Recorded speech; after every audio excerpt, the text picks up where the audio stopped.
Ana, sebabkan diorang tahu yang Ana ni adalah usul fik, semua kelab yang Ana join ni semua yang kena pegang JK dakwah. Misi Sabah Sarawak pun JK dakwah. My Faci pun JK dakwah. Cuma ni lah masjid tu jadi vice president. Waktu tu Ana rasa macam yalah shock sendiri lah kan. Shock sendiri sebab kita rasa leadership dah okey dah. Sampailah Ana masuk harmoni. Waktu tu turning point yang Ana belajar yang rupanya Ana punya leadership tak cukup. So banyak kerangka fikir, cara fikir Ana ni as a leader ni dibentuk kat harmoni. Rupanya Ana perasan benda ni. Cara fikir Ana sebagai seorang ketua banyak dibentuk dekat harmoni daripada tenure Akif Fahim, akhwat Uhti Najwa dengan Ana sempat lepas Fahim siapa dulu Dek Wat Najwa. Lepas Najwa siapa? Ana dua tenure. Fauz dulu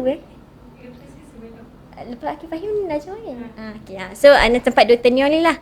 Bayangkan dua tenure ni membentuk cara fikir Ana sebagai seorang ketua. Apa yang dia bentuk Ana adalah banyak Ana nak tulis sebab Ana ni tak bila Ana masuk sini orang kat sini suka guna term bagi Ana term yang bombastik.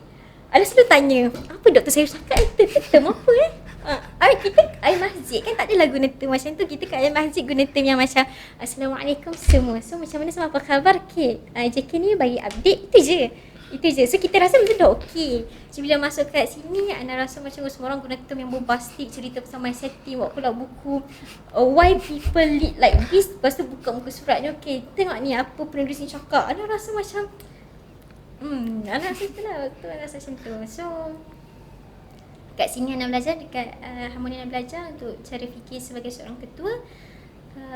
Kalau nak list satu-satu tu Ana tak terlist dah pula kan.